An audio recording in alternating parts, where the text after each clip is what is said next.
Prontinho. Queridos, repito, sejam todos muito bem-vindos. Jennifer, Aninha, Cássio, Sara, Paulo, Lívia, Laricinha e todos os demais. Na aula de hoje, nós vamos seguir com o nosso estudo dos procedimentos, tá bom? E nós vimos, na nossa semana anterior à semana aí de férias, nós conversamos sobre o procedimento ordinário, procedimento sumário e o procedimento sumaríssimo, aquele procedimento do juizado especial. Nessa semana, tanto hoje quanto quinta-feira, nós vamos conversar sobre o procedimento do júri, estudando o procedimento do júri e compreendendo como é que ele se organiza.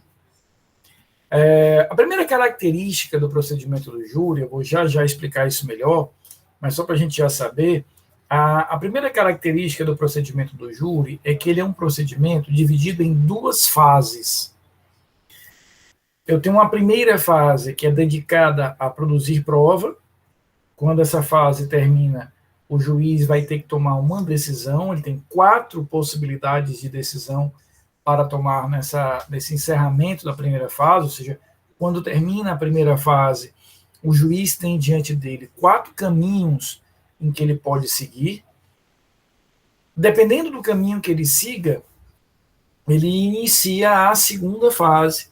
Esta segunda fase do procedimento é que vai ser concluída lá com a sessão de julgamento. Então, aquilo que a gente costuma dizer, eu assisti um júri, eu vi um júri, eu participei de um júri simulado, na verdade, aquilo ali representa o último momento de todo o processo. Então, eu tenho uma primeira fase dedicada à produção da prova. Quando termina essa fase, o juiz para, olha para aquela prova e tem 4 caminhos possíveis, 4 decisões possíveis. Dependendo do caminho que ele siga, se ele optar por um deles, apenas um, a gente vai estudar isso hoje, ele inicia a segunda fase. Segunda fase é essa que terminará lá na sessão de julgamento, que costuma assistir lá no júri, né? A gente vê que a sessão reunida, os jurados, a acusação falando, a defesa falando, aquilo que, na verdade, é a última etapa, o último ato, o último evento de toda essa cadeia aqui do processo. É o último momento, aquela sessão de julgamento. Então, para que eu chegue lá, né, eu vou ter que percorrer todo esse processo. Vocês estão me ouvindo? Estão me ouvindo? Sim, professor, tá tudo ok. Não, agora travou a tua imagem. Não, estão me ouvindo bem? Está melhor agora? Que alguns estão relatando que estão falhando, estão me ouvindo Não, bem? agora tá ruim, professor. Espera aí, só um minutinho, tá? Só um minuto.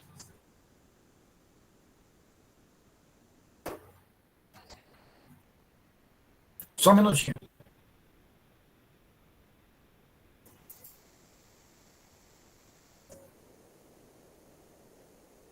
Só um minuto que eu vou trocar aqui. A minha internet está um pouco inconsistente hoje de manhã. Deixa eu mudar aqui a minha rede, só um minutinho, tá? Acho que com isso melhora.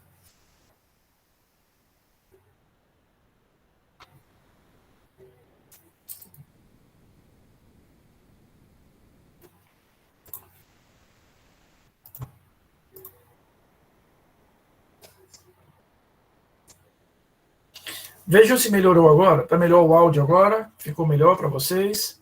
Estão me ouvindo melhor? Sim, professor, agora tá ok. Pois é, que a minha internet estava um pouquinho inconsistente aqui. Eu substituí aqui, mudei para outra rede. Mas qualquer problema me reportem, por favor, que eu vou resolvendo aqui. Tá bom? Então, vejam. Nós temos esse procedimento, que é um procedimento complexo, porque é dividido nessas duas fases, nessas duas etapas. Eu tenho uma primeira fase dedicada à produção da prova, o juiz para, olha para aquela prova e vê qual caminho seguir. E eu tenho a segunda fase, aí já dedicada a preparar aquele processo para ser julgado no júri. Então, quando eu assisto o júri, né, quando eu vejo aquela sessão do júri, pessoal, só um minutinho, deixa eu só colocar aqui o carregador.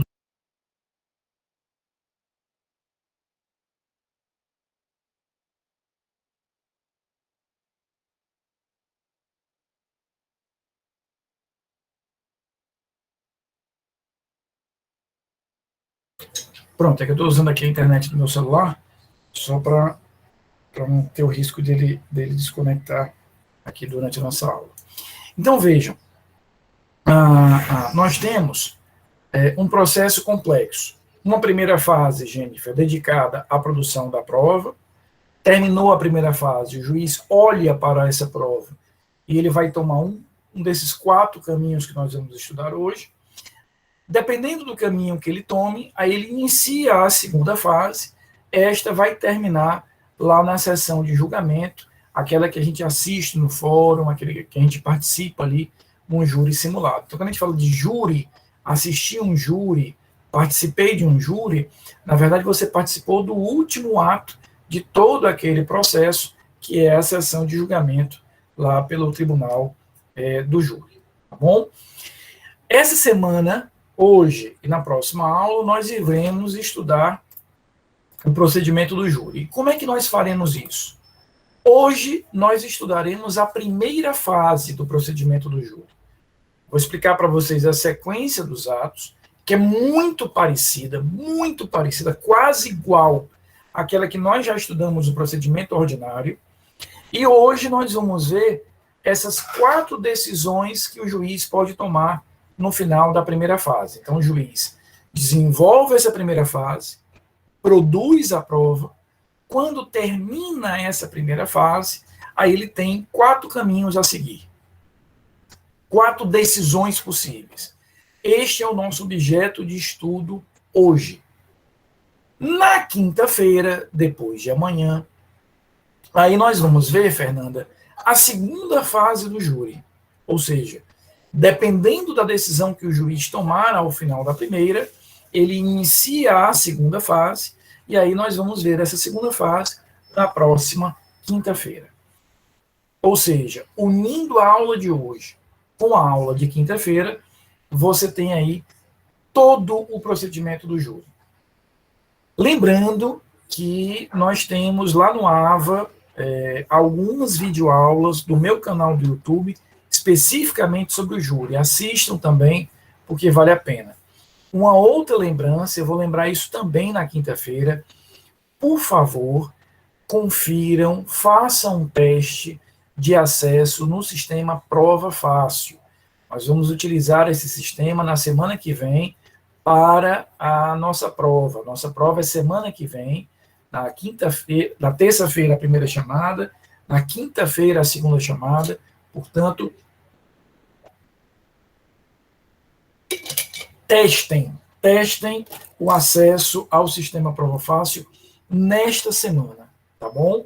Para que na semana que vem, terça-feira de manhã, na hora que vocês entrarem, vocês tenham esse acesso.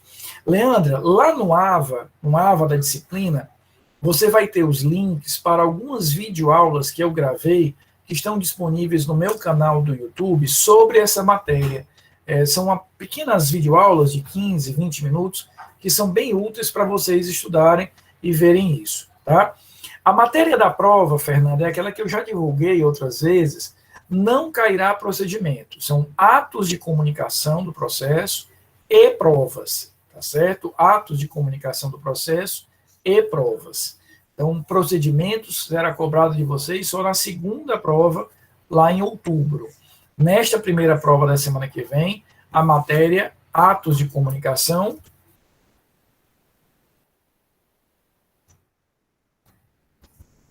e provas. Então, testem o sistema Prova Fácil. Eu vou lembrar no correr dessa semana mais de uma vez, para que vocês não tenham problemas de comunicação e acesso na semana que vem, tá bom? Para que no dia da prova, terça-feira, possam entrar com tranquilidade para fazer a prova lá pelo sistema. Não deixa para entrar só na hora da prova, porque se tiver algum problema de acesso, de conexão, fica bem mais difícil resolver isso na hora da prova do que com antecedência. Tá bom? Queridos, então, essa é a estrutura do júri. É um procedimento longo, um procedimento complexo, dividido em 2 fases. Hoje nós vamos estudar a primeira fase, na quinta-feira a gente vai estudar a segunda fase. Mas antes da gente ver o detalhe dos atos, a sequência dos atos, eu queria lembrar aqui alguns aspectos gerais sobre o júri. Primeiro, é algo que nós já sabemos, ele tem competência para crimes dolosos contra a vida. Então, ele vai ter competência, vocês já viram isso no semestre passado, quando estudaram competência, para crimes dolosos contra a vida. Leia-se: homicídio doloso, instigação, induzimento ou auxílio ao suicídio, infanticídio e aborto. Portanto, ele tem competência para aqueles crimes descritos ali entre o artigo 121 e 128, com exceção óbvia do homicídio culposo. Então, a competência é uma competência bem fechada, bem focada em relação a isso. Tem uma competência aqui delimitada para crimes dolosos contra a vida. Como eu já falei, é um procedimento complexo, né? É um procedimento complexo, dividido em 2 fases, ou seja, tem uma primeira fase, o juiz para, analisa os autos, verifica se é possível começar a segunda fase, e aí a segunda fase é que vai terminar naquela sessão de julgamento. Um dos princípios constitucionais importantes é a soberania dos vereditos. A soberania dos vereditos é fundamental. Ou seja, aqui nós estamos falando de um tipo de processo que, ao final, quem condena ou absolve não é um juiz técnico, é um juiz leigo, é o jurado. Então, no final de todo esse processo, quem vai decidir se condenará ou não o réu é um juiz que nunca abriu o Código Penal, que nunca abriu o Código de Processo Penal. É o jurado. E ele faz isso porque ele ali representa o povo, a soberania popular. Então, essa soberania dos vereditos, que é a soberania da decisão dos jurados, advém desta soberania popular. Aqui, se a gente imaginasse uma conversa entre o povo e o Estado, é como se o povo dissesse: olha, Estado, eu vou entregar a você toda a capacidade de decidir a matéria. Eu vou entregar a você toda a capacidade de julgar os processos criminais. Mas tem uma pequena parcela de processos, tem uma pequena parcela de matérias que eu, povo, irei decidir. Eu, povo, irei julgar. Que parcela é essa? Os crimes contra a vida dolosos. Então, o povo reservou para ele próprio a decisão, o julgamento, a prestação de jurisdição nesse acervo de crimes, os crimes dolosos contra a vida. Não há nenhum problema, e a gente pode em outro momento discutir isso, a gente discutir se isso é correto ou não, se isso é adequado ou não, se os jurados, mesmo sem conhecimento jurídico, podem decidir, se decidirão com justiça ou não. Tudo isso a gente pode discutir num outro momento. Mas nesse primeiro contato com o júri, o que é importante para mim é que entendamos que estas decisões são decisões tomadas pelo povo, através daqueles 7 jurados. A gente vai conversar na quinta-feira como é que eu escolho esses jurados, mas eu tenho ali 7 jurados que vão representar o povo e vão decidir de forma soberana, condenando ou absolvendo. E ao decidirem de forma soberana, eles têm essa liberdade para fazer a decisão que quiserem. Tanto é que eles vão sequer fundamentar a sua decisão. Na verdade, eu não vou nem saber, Fernando, como é que eles decidiram, porque a Constituição diz que a decisão dos jurados é sigilosa. Então, na verdade, na prática, a gente vai conversar sobre isso na quinta-feira, eu entrego ali para o jurado uma cédula escrita sim, uma cédula escrita não, e digo: jurado, condena ou absolve. E ele coloca ali numa urna secreta aquele voto. Eu não sei como ele votou, eu não sei como ele decidiu e não sei o que foi que levou a ele fazer isso, porque ele é o povo, ele é soberano, e soberano é aquele que pode decidir do jeito que ele quiser, sem ter que fundamentar. Repito, podemos discutir no futuro se isso é correto ou não, mas é a realidade constitucional. O legislador constituinte optou por esse modelo, tomou essa decisão, e assim nós temos que perquirir e aventar essa determinada questão. Apenas para vocês saberem, isso aqui não tem uma importância prática grande, mas só para vocês saberem, existia até o ano de 2008, existia no Código de Processo Penal um recurso chamado protesto por novo júri. Ele dizia que quando o réu era condenado a penas superiores a 20 anos, ele deveria ser julgado de novo.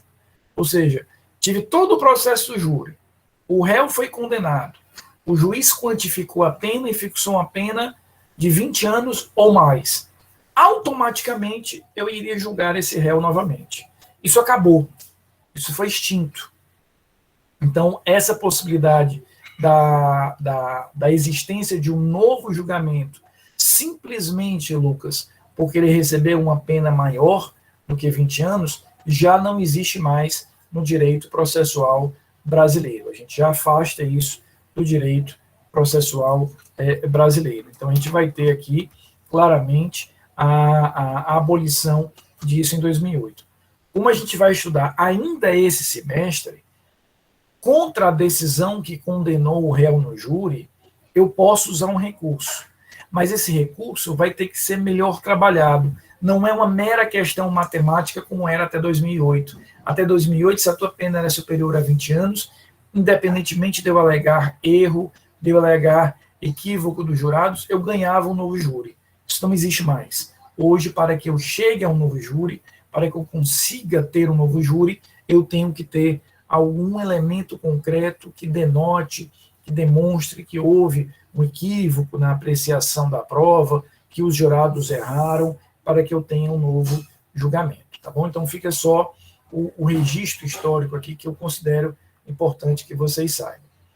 Vamos agora, então, ver como é que se organiza essa primeira fase, né? Como é que essa primeira fase do júri vai se organizar. Então, eu queria que a gente não perdesse isso de vista. Eu estou mostrando para vocês um processo longo, dividido em duas etapas, duas fases. Diferente dos outros procedimentos que nós já estudamos, que ele tem uma etapa só, aqui nós temos duas etapas. Começa o processo, tem uma série de atos, o juiz toma uma decisão, dentre 4 que são possíveis, e dependendo da decisão que ele tome, se inicia a segunda fase, esta sim que vai terminar lá na sessão de julgamento dos jurados. É essa a estrutura que nós temos da primeira fase do júri. Começa com a denúncia, temos aqui o oferecimento da denúncia, e vocês vão perceber agora, Jennifer, Laricinha, Ana, uma correspondência muito grande entre o procedimento ordinário e a primeira fase. Tudo aquilo que eu falei para vocês do procedimento ordinário em aulas anteriores vai se encaixar quase que completamente nessa primeira fase. É como se a primeira fase fosse aquela mesma sequência de atos do procedimento ordinário com um ou outro ajuste, né, com ajustes muito, muito pontuais. Então, veja, há o oferecimento da denúncia, aqui só para constar, a gente vai ter aquele mesmo número máximo de testemunhas do procedimento ordinário, ou seja, a acusação pode apresentar até 8 testemunhas. Depois disso, há o recebimento da denúncia, existe aí o recebimento da denúncia, então eu tenho o recebimento com todas aquelas características que nós já vimos no procedimento ordinário, ou seja, quando o juiz recebe a denúncia, inicia-se o processo formalmente, interrompe-se a prescrição, tudo acontece da mesma forma que o procedimento ordinário. Faço a citação naqueles mesmos termos e moldes do procedimento ordinário, veja, nenhuma diferença. tem uma citação, e aí ele vai apresentar a resposta escrita, dentro do mesmo prazo, 10 dias. Então, aqui o mesmo prazo para que ele apresente a sua resposta escrita. Então, veja que tudo segue a sequência do procedimento ordinário. Oferecimento da denúncia, recebimento, citação, e aí temos 10 dias para apresentar a resposta escrita e as exceções. Nenhuma diferença do que nós vimos no procedimento ordinário. Pega tudo aquilo que a gente viu lá, Fernanda, e encaixa aqui. Veja que até o mesmo número de testemunhas nós temos, que é o número máximo de 8. No procedimento ordinário, vocês devem se lembrar que depois que a defesa apresenta a sua defesa, a sua petição de defesa, a resposta à acusação e ou as exceções, nós chegamos, repito, lá no procedimento ordinário, naquela fase do artigo 397, a fase de absolvição sumária. O juiz vai parar e vai verificar se é possível absolver sumariamente o réu nesse momento. Se ele absolve o réu, o processo acaba ali. Se ele não absolve, vamos para a audiência de instrução e julgamento. Aqui, vejam, há uma pequena diferença. Depois da apresentação da defesa, o juiz vai intimar a acusação para que no prazo de 5 dias ela apresente uma manifestação. Essa manifestação da acusação aqui, Larissa, funciona mais ou menos como a réplica do processo civil. Então, a gente tem aqui, Cássio, nessa manifestação, uma lógica muito parecida, muito próxima daquela réplica do processo civil. Ou seja, tive a denúncia, tive o recebimento, citação, a defesa apresentou a sua petição de defesa, aí eu abro para que a acusação, em 5 dias, fale e apresente a manifestação. Repito, muito parecido, muito próximo à réplica do processo civil. Então, veja que aqui, enquanto no procedimento ordinário eu já partiria para a audiência, eu já partiria para a absolvição sumária, no procedimento do júri ainda não. E é fácil a gente entender isso, porque veja só, Fernanda, eu estou falando de um processo que é maior, ele estica mais o processo, então esse momento da absolvição sumária vai acontecer um pouquinho mais à frente. Então, depois da resposta da defesa, a acusação apresenta a sua manifestação. E aí, chegamos na audiência de instrução e julgamento, que é igual àquela audiência de instrução e julgamento que nós vimos no procedimento ordinário. Igualzinha. E com a mesma característica que nós vimos no ordinário. Qual é? Em regra, as partes vão apresentar suas alegações finais orais. Vocês devem se lembrar que cada uma das partes tem 20 mais 10 minutos para apresentar as suas alegações finais, né? Tem ali 20 mais 10 minutos, e o juiz decide na audiência. Essa mesma dinâmica ocorre aqui. Ou seja, nessa audiência de instrução, eu vou ouvir as testemunhas, eu vou ouvir o réu, eu vou indagar se as partes querem produzir mais alguma prova, se elas não quiserem produzir mais prova, eu faço as alegações finais orais, dando a cada uma das partes 20 minutos, prorrogável por mais 10 minutos, e, por fim, tem uma decisão. Então, a estrutura da audiência de instrução é igual à estrutura da audiência de instrução do procedimento ordinário. Vejam, inclusive, que o juiz poderá, por aqueles mesmos motivos lá do ordinário, por considerar que o processo é muito complexo, por considerar que há uma pluralidade de réus, por considerar que ainda existe a pendência de prova, ele pode substituir as alegações finais orais e memoriais escritos, dando a cada parte 5 dias. Tudo igualzinho. Então, veja, a única diferença mais significativa do procedimento ordinário para essa primeira fase do júri é esse momento aqui depois da defesa. Porque lá eu já vou decidir sobre a absolvição sumária, aqui não. Eu colho uma manifestação da acusação, algo parecido com uma réplica, e parto para a audiência de instrução e julgamento. Bom, lá no procedimento ordinário, nesta audiência, o nome é audiência de instrução e julgamento. Ouço testemunhas, faço interrogatório, as partes apresentam suas alegações finais orais e o juiz julga. Lá no procedimento ordinário, o juiz julga o processo. Ele vai condenar o réu ou ele vai absolver o réu. Até aqui estão comigo? Posso seguir? Aqui no procedimento do júri é um pouquinho diferente. Lembra que eu falei para vocês que a gente tem duas fases. A primeira fase é essa que está desenhada para vocês aí no slide. Quando termina essa primeira fase, o juiz vai olhar para toda essa prova que ele produziu e ele vai ter que tomar uma dessas 4 decisões aqui, ó. Pronúncia, impronúncia, absolvição sumária e desclassificação. Pronúncia, impronúncia, absolvição sumária e desclassificação.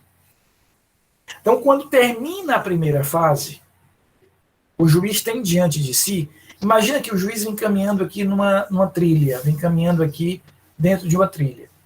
Quando termina a primeira fase, que ele olha em frente, há 4 caminhos que ele pode seguir. Esses 4 caminhos representam cada uma dessas decisões que estão aí. Pronúncia, impronúncia, absolvição e desclassificação. Dependendo da decisão que ele tome, Cássio, eu vou ter um reflexo diferente para o processo. A partir de agora, e esse é o ponto mais importante da nossa aula de hoje, nós vamos entender cada uma dessas 4 decisões, verificando os requisitos de cada uma delas, verificando o que é que o juiz vai ter que observar em cada uma dessas decisões. Eu pergunto a vocês, estão comigo? Todo mundo conseguiu ver como é que nós chegamos até aqui? Ou seja, desenvolvi aquela primeira fase, produzi a prova, o juiz para e ele vai ter que escolher entre uma dessas 4 decisões. Dependendo da decisão que ele tomar, nós vamos ter consequências distintas, diferentes para o processo. A primeira delas é a decisão de pronúncia. Ela está descrita aqui no artigo 413. O juiz, fundamentadamente, pronunciará o acusado, se convencido da materialidade do fato e da existência de indícios suficientes de autoria ou de participação. A decisão de pronúncia, primeira coisa, ela é uma decisão interlocutória. Ela não é uma sentença. Ela é uma decisão interlocutória. E ela tem como objetivo simplesmente avaliar aquela situação, verificar se está presente a comprovação de materialidade, indício de autoria. E ao pronunciar, se o juiz escolhe pronunciar, ele está dizendo, olha, réu, eu olhei para a prova, verifico que há comprovação de materialidade de um crime doloso contra a vida, verifico que há indícios de autoria contra você, então eu vou enviar você para julgamento pelos jurados. Ou seja, essa decisão é a única decisão que inicia a segunda fase do júri. Então, quando o juiz pronuncia o réu, ao pronunciar o réu, o juiz está dizendo, é justificável, justifica-se mandar esse réu para ser julgado pelos jurados. Vale a pena mandar esse réu. Justifica-se que o réu seja julgado pelos jurados. Entendam a decisão de pronúncia com decisão, portanto, vitória, não é uma sentença, o processo não está acabando, o juiz está mandando o réu ser julgado pelo juízo que tem que julgá-lo, que é o conselho dos jurados. Entendam a pronúncia como um rito de passagem, como um juízo de passagem. Aqui, simplesmente, o juiz diz, olha, vou mandar esse réu para a júri. E aí começa a segunda fase, que a gente vai ver na quinta-feira. Então, quando termina a primeira fase, se o juiz verifica que, efetivamente, existe elementos que comprovam a materialidade e, portanto, existem elementos de indício de autoria, segue o processo em frente, segue o jogo, segue o baile, e aí esse baile vai terminar com um julgamento pelos jurados. Então, entenda a decisão de pronúncia como um mero rito de passagem. O juiz ele verificou que os requisitos necessários para mandar esse processo para os jurados estão presentes. Que requisitos são esses? Comprovação de materialidade, indícios de autoria. Tá claro até aqui? Então, a única decisão que inicia a segunda fase, a única decisão dentre as 4 que faz com que o processo continue no júri é a pronúncia. E na próxima quinta-feira, quando nós formos estudar a segunda fase, nós vamos começar exatamente da pronúncia. A pronúncia vai começar a segunda fase. Então, o juiz produziu toda aquela primeira fase. Citou, a defesa se defendeu, houve audiência de instrução, memoriais das partes, aí o juiz verifica que há comprovação de materialidade e indício de autoria. O juiz pronuncia. Automaticamente, nós estamos iniciando a primeira fase. O processo seguirá no juízo do júri, e agora eu sei que ele terminará com a decisão dos jurados. Tá claro? A decisão de impronúncia é definida no artigo 414. Não se convencendo da materialidade do fato ou da existência de indícios suficientes da autoria ou participação, o juiz fundamentadamente impronunciará o acusado. Parágrafo único. Enquanto não ocorrer a extinção da punibilidade, poderá ser formulada nova denúncia ou queixa, se houver prova nova. Então, aqui nós estamos no mesmo momento, no final da primeira fase. O juiz olha para a prova e verifica que não há comprovação de materialidade.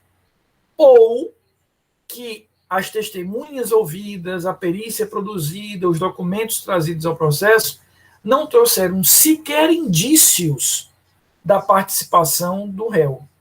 Nem indícios de autoria eu tenho. Nesse caso, o juiz vai caminhar para a sentença de impronúncia. Aqui nós já temos uma sentença. O processo acaba. Acabou aqui. É como se o juiz dissesse, cara, eu não tenho nem o mínimo para acionar os jurados. Eu não tenho como mandar esse réu para o júri, porque sequer o mínimo que eu preciso para provocar os jurados eu tenho. Não tenho indícios de autoria. Não tenho como provocar os jurados aqui. Então, na impronúncia, o processo acaba, se esgota, se encerra. Ele é extinto, Cássio. Ele é extinto, acaba ali. Agora, vejam essa ressalva do parágrafo único. Ela deixa claro que a coisa julgada é só formal. A coisa julgada em relação à impronúncia ocorrerá só no plano da informalidade. O processo acabou. Quando ocorreu trânsito em julgado, ou seja, ninguém recorreu contra a impronúncia, ou ela foi confirmada em grau de recurso, aquele processo está extinto. Mas a coisa julgada aqui se dá só no plano formal. Ou seja, se amanhã, enquanto não tiver ocorrido a prescrição, eu descobrir novas provas, eu posso ter um novo processo. A sentença de impronúncia não produz coisa julgada material. Por quê? Porque o réu não foi julgado. Não houve o enfrentamento do mérito. O que aconteceu aqui foi simplesmente o juiz dizendo, olha, eu não tenho sequer os elementos mínimos para mandar o réu a júri. Não tenho. Então, eu vou extinguir o processo aqui e, enquanto não ocorrer a prescrição, podemos ter aí uma nova, né, ação.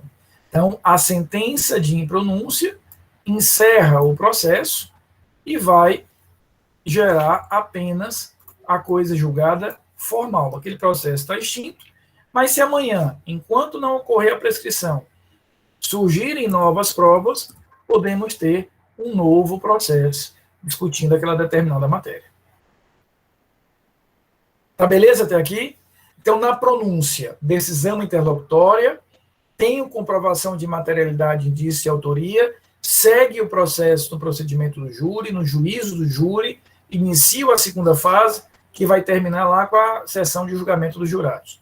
Em pronúncia, o juiz verifica que não tem comprovação de materialidade ou não tem indícios de autoria, encerra o processo, acaba o processo aqui. Enquanto não ocorrer a extinção de punibilidade, por exemplo, pela prescrição, posso ter um novo processo, desde que novas provas surjam. Pode perguntar, Guilherme. Professor, é porque, pelo que eu achava, né, no recebimento da denúncia, o juiz já verificava a materialidade do fato e a autoria, não? Você achou certo. E aí a tua pergunta é excelente, Guilherme, porque você está me dizendo o seguinte, Rafael, peraí. Lá quando o juiz recebeu a denúncia, ele já tinha que ter verificado esses requisitos. Como é que agora ele não tem mais? Imagina, Guilherme, que aquelas testemunhas que foram ouvidas no inquérito, que traziam os indícios de autoria, quando foram ouvidas na fase judicial, disseram, não, juiz, eu não tenho como lembrar. Não, eu não me lembro de ter dito isso. Não, faz muito tempo. Porque, veja, toda aquela prova do inquérito, que foi suficiente para iniciar a ação, e aí você foi muito preciso, dizendo lá no recebimento o juiz já tinha olhado isso, essa prova não foi confirmada na fase judicial. Perdeu-se. Por exemplo, surgiu uma dúvida, Guilherme, se aquele laudo de exame de corpo de delito está correto. As testemunhas não ratificaram, não confirmaram aquilo que tinham falado no inquérito. Isso pode gerar impronúncia. É por isso que a impronúncia ela é tão rara de acontecer. Ela não é comum, porque já tinha havido esse primeiro controle, esse primeiro juízo lá no recebimento. Aqui eu posso dizer para você o seguinte, é como se o juiz tivesse perdido aqueles indícios de autoria ou perdido aquela comprovação de materialidade. Parabéns pela pergunta, você observou muito corretamente. Entendi. Esse momento agora da audiência é como se fosse uma ratificação, no caso. Exatamente. Por quê? Porque a prova que vale é essa prova produzida na fase judicial, que é a prova que tem contraditório, que tem ampla defesa. Aquela do inquérito foi suficiente só para deflagrar o processo, mas ela é insuficiente para sustentar a decisão nesse momento. Sim, entendi. Obrigado. Obrigado, querido. A decisão de absolvição sumária está descrita aí no artigo 415. Primeira coisa, ela é uma sentença, portanto, ela extingue o processo. E ela tem coisa julgada material e formal. Ela é uma sentença e ela produz coisa julgada material e formal. Aqui o juiz está dizendo o seguinte, olha, analisando as provas que eu tenho na mão, produzidas aqui na primeira fase, eu tenho certeza de um desses elementos. Veja, diz o artigo 415, o juiz fundamentadamente absolverá desde logo o acusado quando 1. Provada a inexistência do fato. 2. Provado não ser ele autor ou partícipe do fato. 3. O fato não constituir infração penal. 4. Demonstrada a causa de isenção de pena excludente de culpabilidade, ou exclusão de crime, excludente de ilicitude. Então, veja só, por 5 motivos diferentes, desde que o juiz tenha certeza disso, desde que a prova seja muito contundente para o juiz, nesse momento o juiz absolve o réu. Ele não precisa mandar o réu para ser julgado pelos jurados, ele absolve o réu aqui. Que situações são essas? Está provado que o fato não existiu. Imagina, por exemplo, que eu estava tratando de um homicídio consumado e a vítima apareceu viva. Provado que o réu não é autor nem partícipe daquele fato. Provado que não houve infração penal. Está demonstrada um excludente de culpabilidade, por exemplo, a inimputabilidade e outras. E está aprovada a excludente de ilicitude, a legítima defesa, por exemplo. Então imagina que o juiz, olhando para a prova, se convenceu, ele tem certeza de que o réu agiu por legítima defesa. Ele absolve, ele não manda o réu para os jurados. Ele aqui resolve a parada. O processo aqui é encerrado. Eu tenho, repito, uma sentença de encerramento. Sentença essa de absolvição que vale como qualquer outra absolvição. Inclusive, quando houver a coisa julgada, ou seja, ninguém recorreu ou a decisão foi confirmada nos recursos, eu vou ter a coisa julgada material e formal. Então, veja, na pronúncia, o processo segue no juízo do júri. Na impronúncia, o processo acaba porque o juiz não consegue visualizar sequer indícios de autoria e comprovação de materialidade. Na absolvição sumária, esta última, Cássio, nós temos o juiz dizendo, olha, eu tenho certeza de um desses 5 elementos. O fato não existiu, o réu não é autor do fato,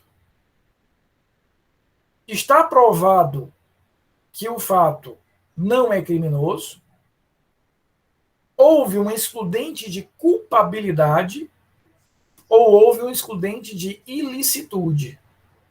Então, se o juiz aqui olha para a prova e se convence, no olhar dele, juiz, que, de fato, o réu agiu por legítima defesa, ele absolve o réu. O processo aqui está encerrado com o enfrentamento do mérito. O mérito é enfrentado. Há coisa julgada material nesse caso. Ou seja, se ninguém recorrer dessa decisão, ou quando o recurso confirmar a decisão, nós vamos ter aqui o mérito sendo enfrentado e, portanto, resolvido. A quarta e última possibilidade de decisão é a decisão de desclassificação. Veja o que diz aqui o artigo 419. Quando o juiz se convencer em discordância da acusação, ou com a acusação, da existência de crime diverso dos referidos no parágrafo 1º do artigo 74 deste Código, e não for competente para o julgamento, remeterá os autos ao juiz que o seja. Ou seja, ele ele compreendeu, olhando para a prova, que não é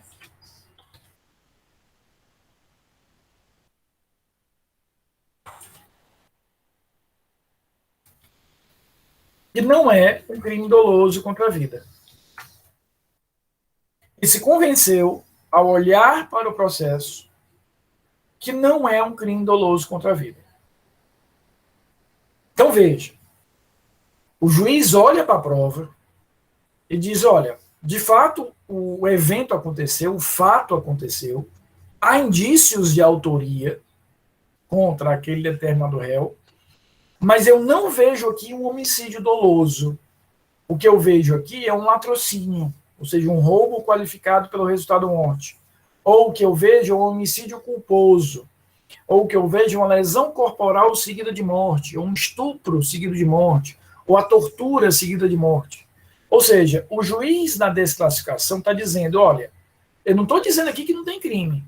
Eu estou dizendo que esse crime não é um crime doloso contra a vida. Portanto, esse processo não pode continuar comigo. Ele vai mandar esse processo para uma vara criminal comum. A não ser, claro, naqueles casos, imagina, por exemplo, no interior, Guilherme, um juízo de uma vara única. Naquela comarca eu tenho uma vara só que cuida de todos os processos, de todos os crimes. Aí o juiz simplesmente continua com o processo, ele apenas vai mudar do rito do júri para o rito ordinário. Então, na desclassificação, o que eu tenho é uma decisão interlocutória de incompetência.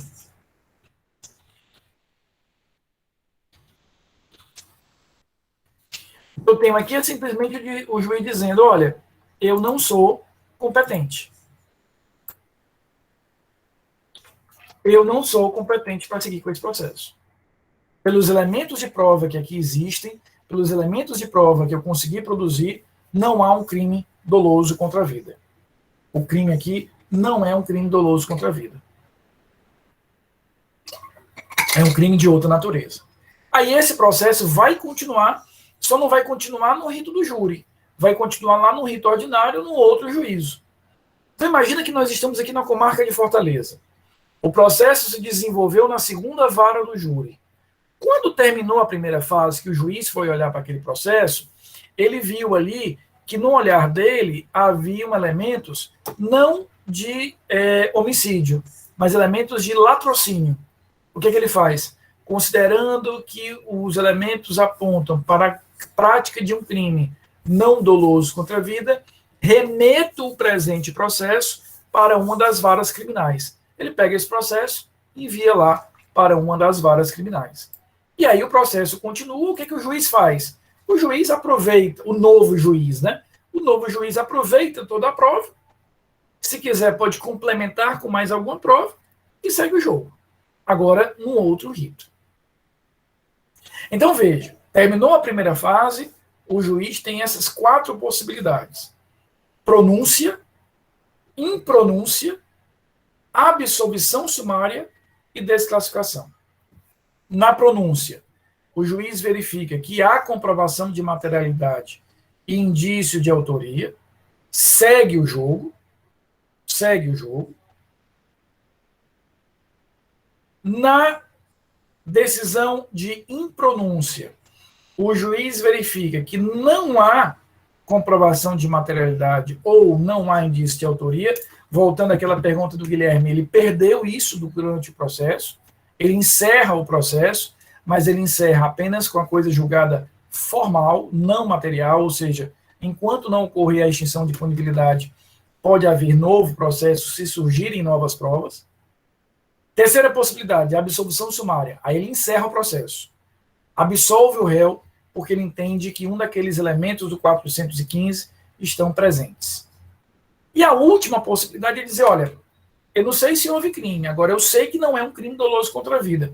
Vou mandar para o meu colega lá da vara criminal e ele agora toque o processo, porque eu não posso continuar com esse processo, já que eu sou incompetente para cuidar dele. Dúvidas sobre esse monte de coisa que a gente viu hoje?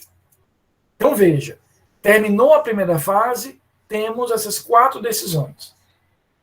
Pronúncia, continua no júri. Impronúncia, termina o processo, mas a coisa julgada só é formal.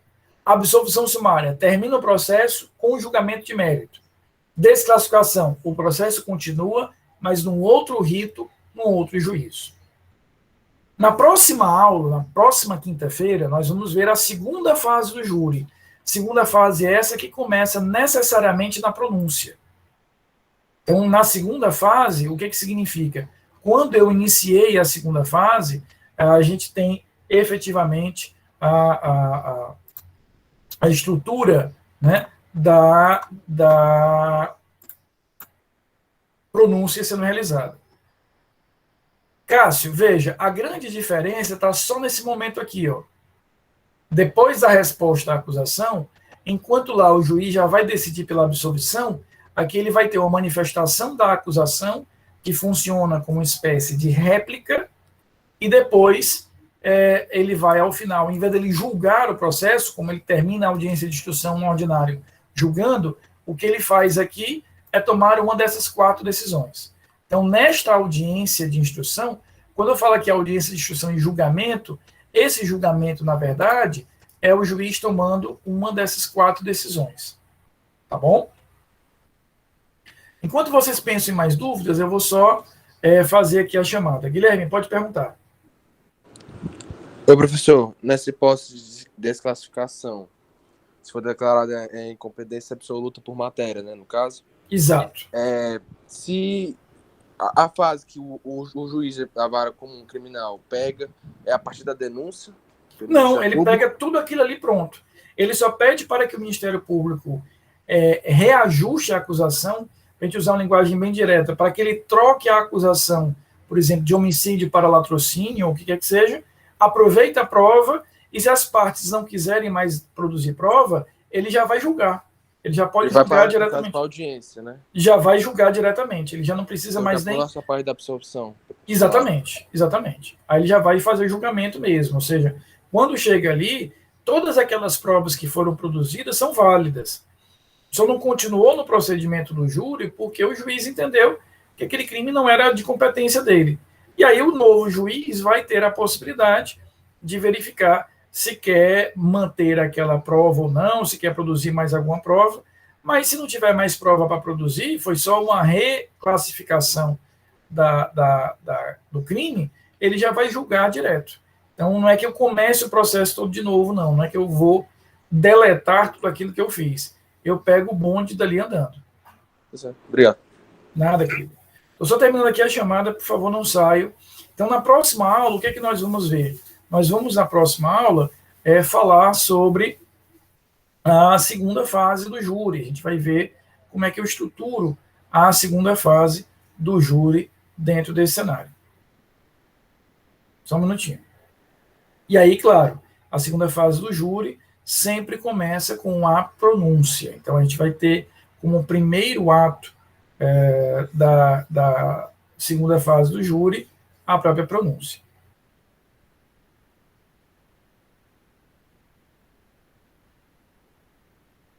Estou concluindo aqui a chamada, só um minutinho.